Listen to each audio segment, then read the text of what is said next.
اور ان کی طرف دعوت توحید دینے کے لیے اللہ تعالیٰ نے حضرت ہود علیہ السلام کو بھیجا۔ ہود علیہ السلام نے قوم سے کہا کہ میں تم سے کسی چیز کا اجر طلب نہیں کروں گا، میرا اجر میرے اللہ کے بارگاہ میں ہے، پاس تم اپنے رب سے بخشش مانگو، پھر اس کی بارگاہ میں توبہ کرو، اللہ تعالیٰ تم پر موسلا دھار بارش برسائے گا اور تمہاری قوت میں اضافہ فرمائے گا۔ قوم عاد نے دعوت حق کو رد کیا اور ایمان نہ لائے، بلکہ ہود علیہ السلام پر طنز کیا۔ وہ کہنے لگے کہ ہمارے تو معبودوں نے، ہمارے بتوں نے معاذ اللہ آپ کو پاگل بنا دیا ہے، آپ کو مجنون بنا دیا ہے۔ الٹا حضرت ہود کو کہنے لگے اس لیے آپ ایسی باتیں کرتے ہیں۔ ہود علیہ السلام نے کہا میں اللہ کو گواہ بناتا ہوں اور تم بھی گواہ رہنا کہ میں تمہارے شرک سے بری ہوں اور میں اللہ پر توکل کرتا ہوں اور میں نے رسالت کا حق ادا کر دیا ہے۔ آیت نمبر 58 میں اللہ تعالیٰ نے فرمایا جب ہمارے عذاب کا وقت آ گیا تو ہم نے اپنی رحمت سے ہود اور ان کے ساتھ مومنوں کو نجات عطا کی۔ قوم عاد نے اللہ کی نشانیاں اور رسولوں کو جھٹلایا اور دنیا اور آخرت میں لعنت کے حقدار ہوئے، اور سپردگی کی جگہ یعنی جہاں اس کا مکان یا اس کی قبر بنے گی اللہ تعالیٰ اس کو بھی جانتا ہے، اس کا بھی رب کریم نے بندوبست کیا ہے، اور یہ سب کچھ روشن کتاب میں مذکور ہے۔ مزید اللہ تعالیٰ نے فرمایا کہ تخلیق کائنات کا مقصد انسان کے خیر و شر کی آزمائش ہے، اس کے بعد کافروں کے حیات بعد الموت کو سحر قرار دینا، وہ کہتے تھے یہ جادو ہے، تو جادو قرار دینے اور ان کی سرکشی کا بیان ہے کہ عذاب میں تاخیر کو احسان شمار کرنے کی بجائے مسلمانوں کو تانے دیتے ہیں کہ عذاب کو کس چیز نے روک رکھا ہے۔ آگے چل کے انسان کی خود غرضی کو بیان کیا اللہ تعالیٰ، فرمایا کہ اللہ تعالیٰ کسی انسان کو کوئی نعمت عطا کرتا ہے تو وہ اس پر شکر گزار نہیں ہوتا، لیکن اگر نعمت چھن جانے پر تو پھر نا امید اور ناشکرا ہو جاتا ہے۔ ملی تھی تو پھر اس نے شکر ادا، چلی گئی تو بڑے شکوے کر رہا ہے۔ اسی طرح اگر مصیبت کے بعد کوئی نعمت ملے تو انسان اتراتا ہے، شیخی بھکارتا ہے، البتہ جو ہر حال میں صابر شاکر رہے اور عمل صالح کرے تو ان کے لیے بخشش ہے اور بڑا اجر ہے۔ اللہ تعالیٰ نے اپنے نبی پاک صلی اللہ علیہ وسلم کو تسلی کے لیے فرمایا کہ کفار طرح طرح کی فرمائشیں کرتے ہیں، کہتے ہیں کہ آپ پر کوئی خزانہ کیوں نازل نہیں کیا گیا، آپ اور آپ کے صحابہ غربت میں وقت گزارتے ہیں تو معاذ اللہ یہ وہ طعنہ دیتے تھے کہ کوئی خزانہ کیوں نہیں نازل کیا گیا، اور آپ کی تائید کے لیے فرشتہ کیوں نہ اترا، آپ اس پر تنگ دل نہ ہوں، آپ کا کام تو صرف لوگوں کو عذاب الہی سے ڈرانا ہے۔ اس صورت میں بھی قرآن کریم کے کلام الہی ہونے کا انکار کرنے والوں کو چیلنج دیا گیا ہے کہ اپنے تمام حمیتیوں کو ملا لو اور قرآن پاک جیسی 10 صورتیں بنا کے دکھاؤ، لیکن بنا سکتے؟ آیت نمبر 15 میں ارشاد فرمایا کہ دنیا اور اس کی زینت کے طلبگاروں کو ان کے اعمال کا اجر اسی دنیا میں مل جائے گا، لیکن آخرت میں پھر ان کا کوئی حصہ نہیں ہوگا، اجر آخرت کے اعتبار سے ان کے اعمال باطل ہو جائیں گے۔ آیت نمبر 17 میں قرآن کی حقانیت کا انکار کرنے والوں کے لیے نار جہنم کی وعید کا ذکر ہے، اور قرآن کے اللہ کی جانب سے حق ہونے اور بغیر کسی شک کے اس پر ایمان لانے کا ذکر ہے۔ اس کے بعد اللہ تعالیٰ پر جھوٹ باندھنے والوں اور اللہ کے رستے سے روکنے والوں کا ذکر کیا گیا کہ قیامت کے دن ان پر گواہ پیش ہوں گے کہ یہ اپنے رب پر جھوٹ باندھتے تھے، اور ان پر اللہ کی لعنت، ان کے لیے دوہرے عذاب اور آخرت میں ان کی یقینی ناکامی کا ذکر ہے۔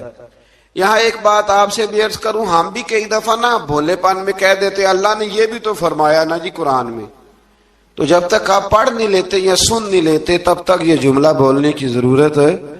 اسی طرح نبی پاک علیہ السلام نے فرمایا جس نے مجھ پر جھوٹ باندھا، جھوٹی حدیث بیان کی، وہ میں نے کہا ہی نہیں تھا، پر اس نے جھوٹی حدیث بیان کی، تو حضور فرماتے اس نے حدیث نہیں سنائی بلکہ اپنا جہنم کہنے کہا ہی نہیں تھا۔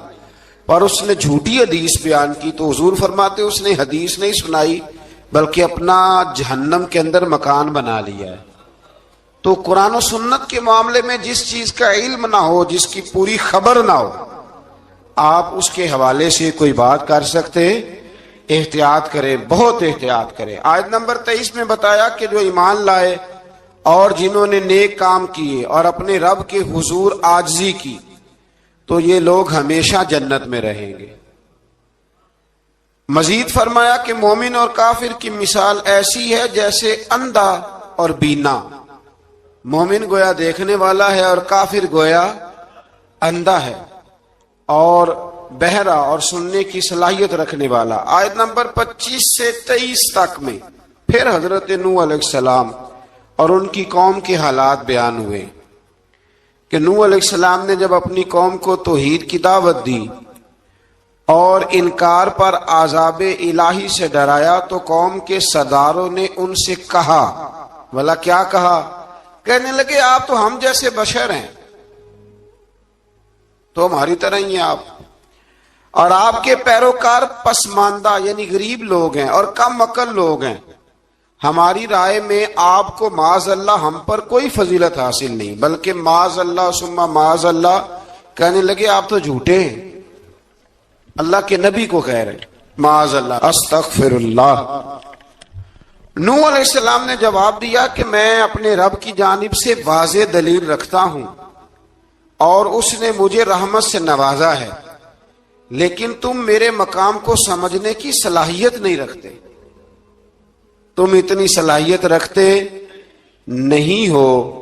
اور پھر ارشاد فرمایا کہ میں تم سے دعوت حق کے صلے میں کسی اجر کا طلبگار نہیں ہوں اور نہ ہی میں اہل ایمان کو اپنے پاس سے دھتکارنے والا ہوں، اور میں نے یہ دعویٰ بھی نہیں کیا کہ میرے پاس اللہ کے خزانے ہیں، اور نہ میں از خود غیب جاننے والا ہوں، اور نہ ہی میں یہ کہتا ہوں کہ میں فرشتہ ہوں، نہ میں یہ کہتا ہوں کہ جن لوگوں کو تم اپنی نظروں میں حقیر جانتے ہو اللہ انہیں خیر سے نہیں نوازے گا۔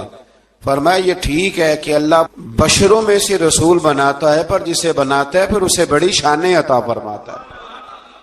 پہلے دن سے انسان کا یہ مسئلہ ہے، پہلے دن سے انسان کا یہ مسئلہ ہے کہ وہ کہتا ہے میں انسان سے ہدایت حاصل کروں، لیکن رب نے بھی قانون بنایا ہے کہ اللہ تبارک و تعالی بندے پر ہی وحی فرماتا ہے۔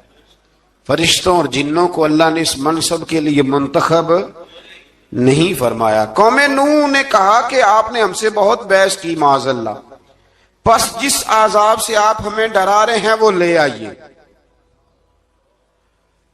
تو نوح علیہ السلام نے کہا کہ اللہ چاہے گا تو تم پر عذاب بھی آ جائے گا۔ آیت نمبر 37 سے 47 میں بتایا کہ اللہ تعالیٰ کی طرف سے نوح علیہ السلام کو حکم ہوا کہ ہماری نگرانی میں اور ہماری وحی کے مطابق آپ کشتی بنائیے،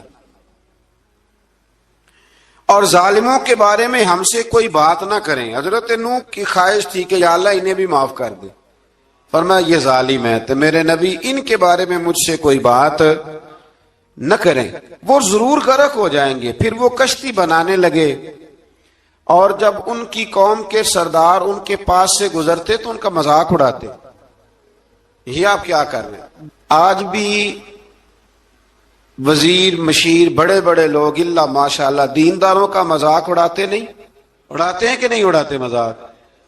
یہ کن کا طریقہ ہے؟ یہ تو قرآن مجید کہہ رہا ہے کہ حضرت نوح کی قوم جو کافر تھی ان کا طریقہ ہے اہل ایمان کا مذاق اڑانا۔ تو وہ مذاق اڑانے لگے۔ نوح علیہ السلام نے کہا کہ وہ وقت آنے والا ہے کہ جب تمہارا مذاق اڑایا جائے گا اور تمہیں پتہ چل جائے گا کہ رسوا کن عذاب کس پر آئے گا۔ اللہ تعالیٰ نے فرمایا جب ہمارا حکم عذاب آ پہنچا اور تندور ابلنے لگا، تندور سے آگ نکلا کرتی ہے، پانی نہیں نکلا کرتا، اور نوح علیہ السلام کی قوم پر جب عذاب آیا تو پانی تندور سے نکلا، تندور سے اللہ نے پانی نکالا، جہاں سے پانی نکلا تو اللہ تبارک و تعالیٰ نے فرمایا تو ہم نے نوح علیہ السلام سے کہا کہ آپ خود اور اپنے گھر والوں کے ساتھ اس کشتی میں سوار ہو جائیں اور اہل ایمان کو بھی سوار کر لیں، اور ہر چیز کے جوڑے یعنی نر اور مادہ کو سوار کر لیں، اور ان کے ساتھ ایمان والے بہت کام تھے۔ حضرت نوح علیہ السلام دعائیں پڑھتے ہوئے سوار ہو گئے۔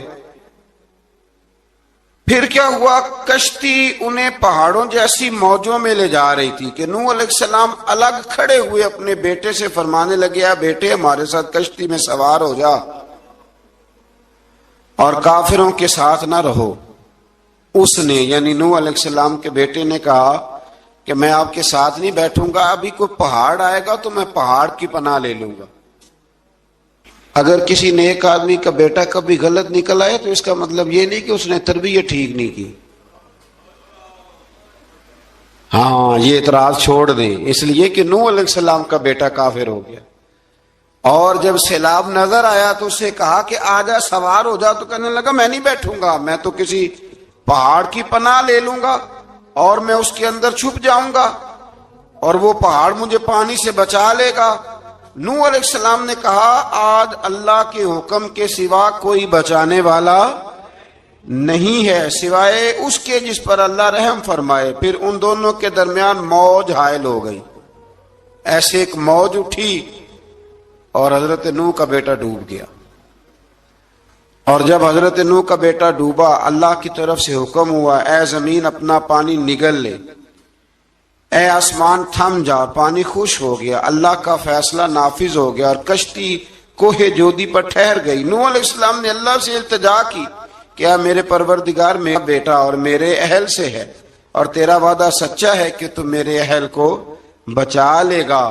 اللہ نے فرمایا نوح وہ آپ کے اہل میں سے ہے ہی نہیں، وہ آپ کے اہل میں سے ہے ہی نہیں۔ اہل میں سے وہ ہوگا جو آپ کے طریقے پہ چلے گا، جو طریقے پہ نہ چلے وہ نسل میں سے ہے ہی نہیں، وہ ختم ہو گئی بات۔ اللہ اکبر۔ اس کے اعمال ٹھیک نہیں، جس بات کی حقیقت کا آپ کو معلوم نہ ہو اس کے بارے میں سوال نہ کریں۔ تو نوح علیہ السلام نے اللہ تعالیٰ سے اپنی اس اجتہادی خطا پر مغفرت اور رحم کی دعا کی۔ پھر طوفان نوح تھم جانے کے بعد وہ سلامتی کے ساتھ اتر گئے۔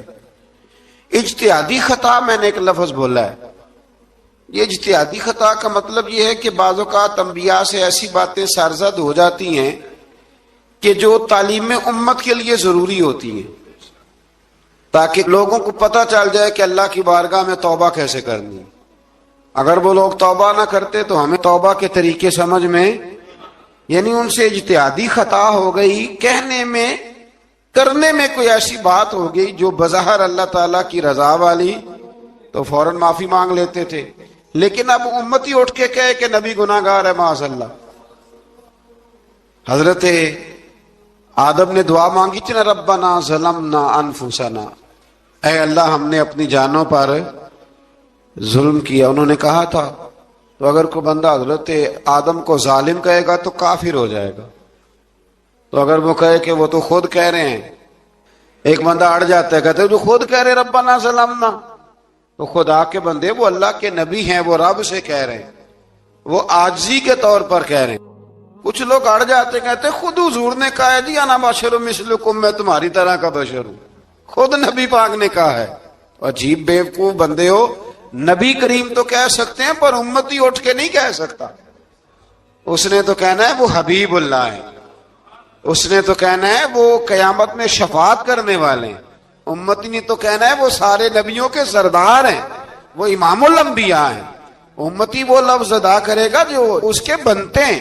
اب کوئی بندہ اٹھ کے کہہ دے دیکھے نا، ایک بہت بڑا عالم تقریر کرتے ہوئے کہے جی میں تو ان پڑھ آدمی ہوں، تو اس کا شاگرد کہے کہ استاد جی قسم اٹھائے ہاں آپ نے تقریر میں کہا نہیں میں ان پڑھ ہوں، آپ تو ان پڑھ ہے، تو یہ بات ادب ہے کہ بے ادبی ہے؟ چلیں اس سے آگے چلتے ہیں، یہ بھی ذرا مشکل سے سمجھ میں آئے گی۔ ایک اور بات جو جلدی سمجھ میں آ جائے گی، ایم این اے جب اعلان کرتا ہے، تقریر کرتا ہے، الیکشن لڑتا ہے تو کہتا نہیں میں قوم کا خادم ہوں، کہتے ہیں نا کہ میں قوم کا خادم سے آپ کیا کچھ کراتے ہو؟ سارے کام کراتے ہیں نا۔ خادم کو بندہ یہ بھی کہہ لیتا ہے کہ جھاڑو دے دے گلی میں، کہتے ہو کہ نہیں کہتے؟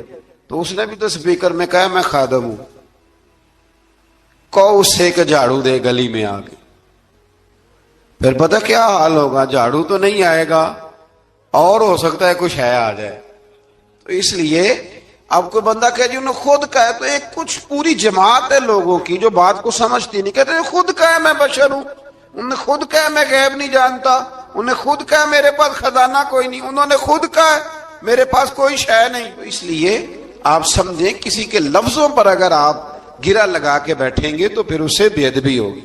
تو نوح علیہ السلام نے اللہ سے اپنی اجتہادی خطا کی معافی مانگی۔ اب حضرت نوح کو کوئی خطا کار کہے گا تو بہت بڑا مجرم بن جائے گا، اس لیے کہ وہ اللہ کے نبی۔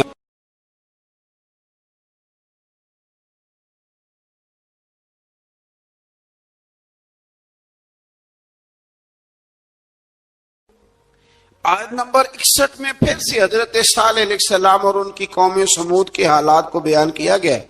حضرت صالح نے کہا ہے میری قوم اللہ وحدہ لا شریک کی عبادت کرو، اس سے بخشش طلب کرو، اس کی بارگاہ میں توبہ کرو، اس نے تمہیں زمین سے پیدا کیا ہے، اس پر آباد کیا۔ جواب دیا ہے صالح ہمارے آباء و اجداد کے معبودوں کی عبادت کو روکنے سے پہلے ہمیں آپ سے بڑی امیدیں تھیں، اور اب آپ ہمیں روکنے لگ گئے ہیں باپ دادا کے دین سے، لیکن اب ہمیں آپ کی دعوت کے بارے میں شکوک ہیں۔ صالح علیہ السلام نے اپنی قوم سے کہا کہ یہ اللہ کی اونٹنی ہے اور یہ تمہارے لیے نشانی ہے، اسے چرنے کے لیے آزاد چھوڑ دو اور اسے تکلیف نہ دینا۔ اللہ اکبر، ورنہ تمہیں عذاب پہنچے گا۔ انہوں نے اونٹنی کی کونچیں کاٹ ڈالی۔ صالح علیہ السلام نے کہا تم صرف 3 دن اپنے گھروں میں مزے اٹھا لو، 3 دن، پھر اللہ کا یقینی عذاب آئے گا۔ پھر ایک چنگاڑ نے ان کو آ دبوچا، وہ اپنے گھروں میں گھٹنوں کے بل اوندے پڑے رہ گئے۔ صرف صالح علیہ السلام ان کے ساتھ اہل ایمان اس عذاب سے بچے۔ یہ 3 قوموں کا ذکر ہو گیا، نوح علیہ السلام کی قوم کا بھی، ہود علیہ السلام کی قوم کا بھی، اور حضرت صالح علیہ۔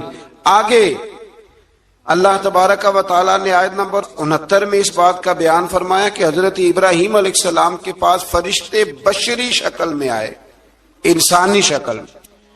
انہوں نے اجنبی مہمانوں کے لیے بچڑے کا بھنا ہوا گوشت تیار کرایا۔ آپ یقین کریں کچھ باتیں لوگ ایسی بیان کرتے ہیں کہ جن کو نہ سن کے بندے کا دل کرتا ہے کہ اس بندے کو بتائیں کہ یار یہاں تو دین سارا پڑھ۔ ایک صاحب مجھے کہنے لگے جی میں ایک پیر صاحب کے پاس گیا تھا تو بڑی مرغن غذائیں تھیں، انہوں نے میری بڑی خدمت کی پر مجھے نہیں اچھا لگا، پیروں کو چاہیے سادی روٹی رکھیں۔ میں کہ تو پیراں واسطے لسٹ بنا خاں انہوں نے کس طرح دا ہونا چاہیے۔ یہ بہت بڑی مصیبت ہے، اگر آپ سادہ کھانا کھلا دیں تب بھی اعتراض ہے، اچھا کھلا دیں کہتے رولا ہے کوئی پیر چوکھے مالدار، دونوں طرف سے مسئلہ۔ تو کہنے لگا جی نہیں پیروں کا کیا کام ہے، وہ کڑائیاں اور وہ سارے۔ تو پھر میں نے انہیں کہا کہ آپ اس طرح کریں گھر جا کے نا تو 12ویں سپارے کی تلاوت کریں۔ حضرت ابراہیم نے اپنے مہمانوں کے لیے بھونا ہوا کھانا تیار فرمایا تھا، تو آپ کیا کہیں گے کہ حضرت ابراہیم درویش نہیں تھے؟ عجیب بات ہے بھائی، آپ ہر بات میں اڑ جاتے ہیں۔ دین ہم نے وہ لینا ہے جو اللہ کا قرآن ہمیں دیتا ہے اور رسول اللہ کی حدیث ہمیں دیتی ہے۔ جب انہوں نے دیکھا کہ مہمان کھانے کی طرف ہاتھ نہیں بڑھا رہے تو ان کو ڈر محسوس ہوا۔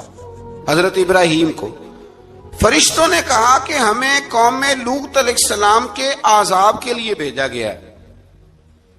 حضرت ابراہیم کی بیوی کھڑی تھی، اس پر وہ مسکرائیں تو فرشتوں نے اللہ کی طرف سے انہیں حضرت اسحاق علیہ السلام اور اس کے بعد حضرت یعقوب علیہ السلام کی بشارت عطا۔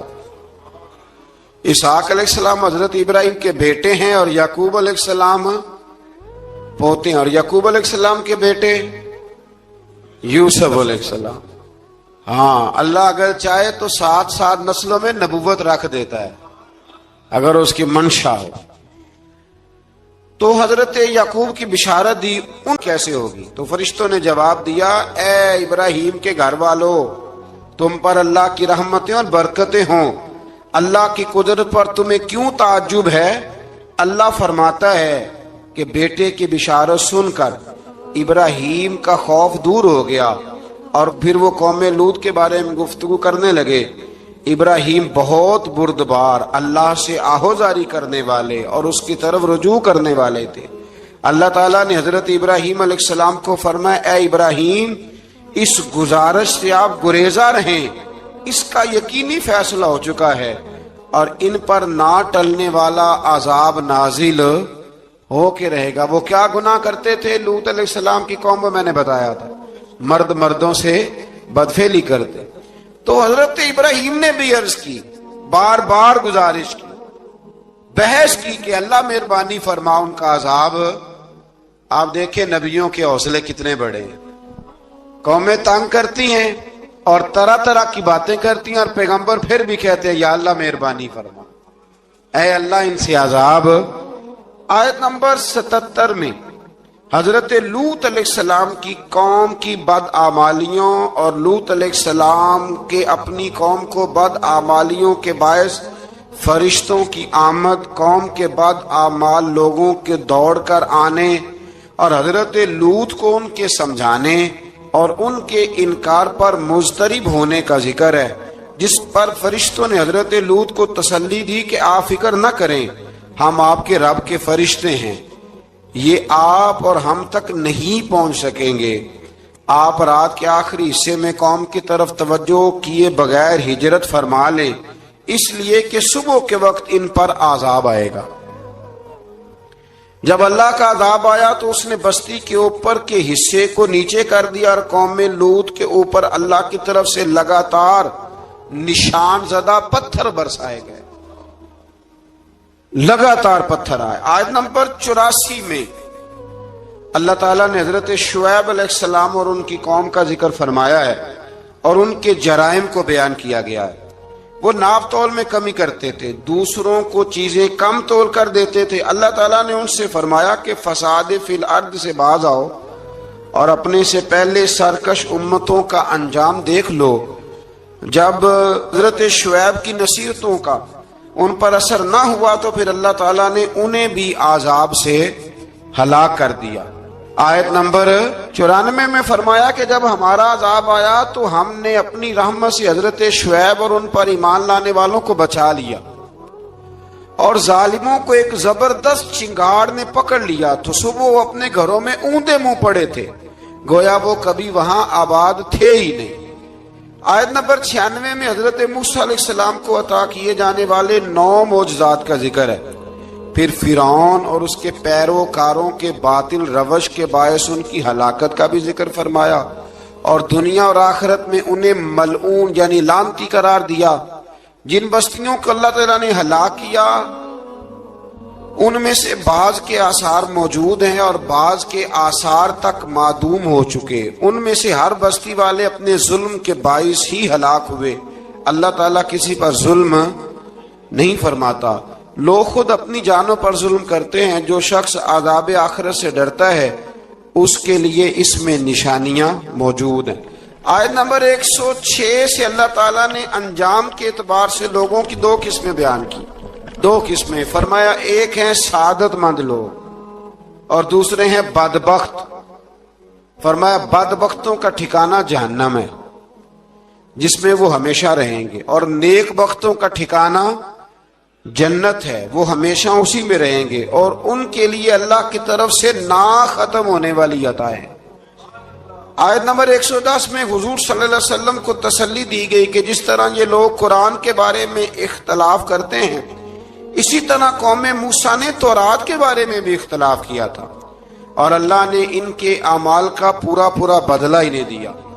آیت نمبر 112 سے سرکشی کو چھوڑ کر احکامات دین پر استقامت اختیار کرنے اور ظالموں کے ساتھ میل جول رکھنے سے بچنے کا حکم دیا گیا ہے، اور فرمایا کہ ظالموں سے میل جول کا انجام دوزخ کی آگ ہے۔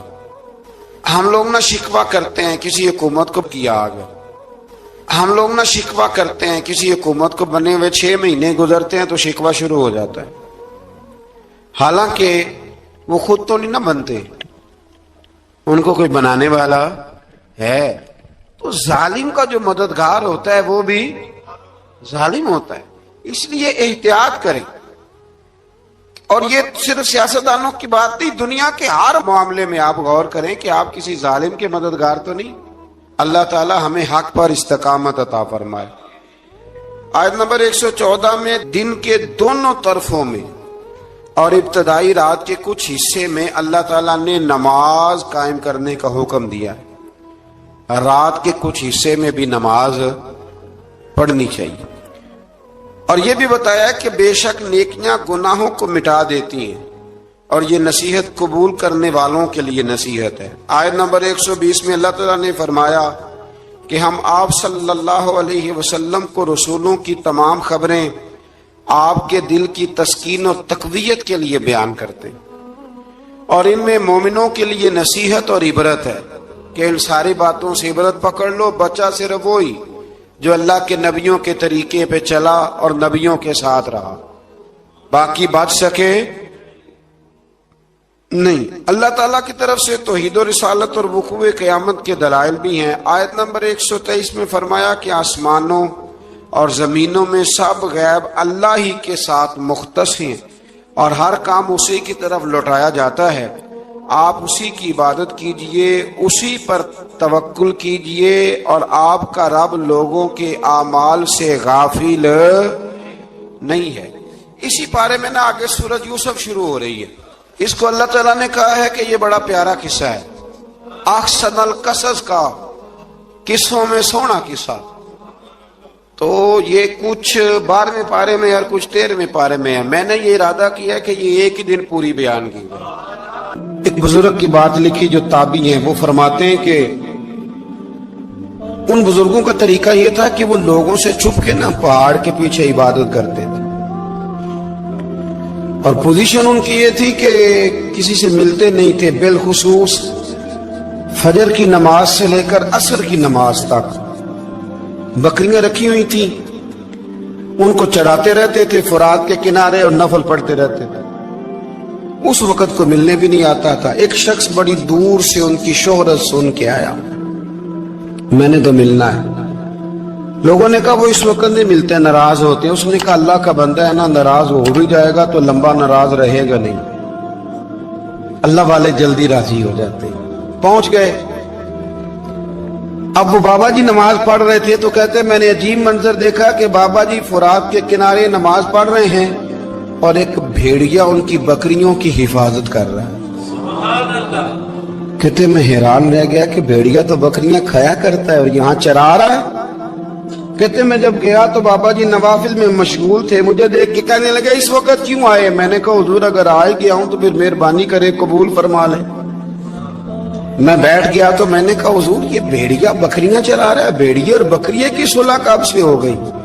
تو فرماتے ہیں لمبی تقریر نہیں، ہلکا سا جملہ. فرمانے لگے جب سے بکریوں کے مالک نے رب سے صلح کر لی ہے نا، تب سے بھیڑیوں نے بھی بکریوں سے صلح کر لی ہے. بکریوں کے مالک نے رب سے صلح کر لی، گناہ چھوڑ دیے، اس کی فرما برداری میں آ گئے.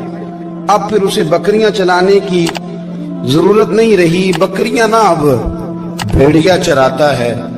کہتے ہیں میرے اوپر کپ کپی طاری ہو گئی بزرگوں کی بات سن کے، اور مجھے پیاس لگی اور خواہش آئی کہ پتہ نہیں اب بابا جی کچھ کھلائیں پلائیں گے بھی کہ نہیں، بابا جی کچھ کھلائیں گے بھی کہ نہیں. کہتے میرے دل میں خیال تھا تو بزرگوں نے نا ایک لکڑی کا پیالہ، ان کے پاس وہ غار میں بیٹھے تھے تو ایک چھوٹا سا پتھر تھا، اس کی ڈھلان بنی ہوئی. بابا جی نے اس کے نیچے لکڑی کا پیالہ رکھا، وہ رکھا ہی تھا تو وہ دودھ سے بھر گیا. کہتے انہوں نے مجھے دیا تو ٹھنڈا اور میٹھا دودھ، میری طبیعت خوش ہو گئی.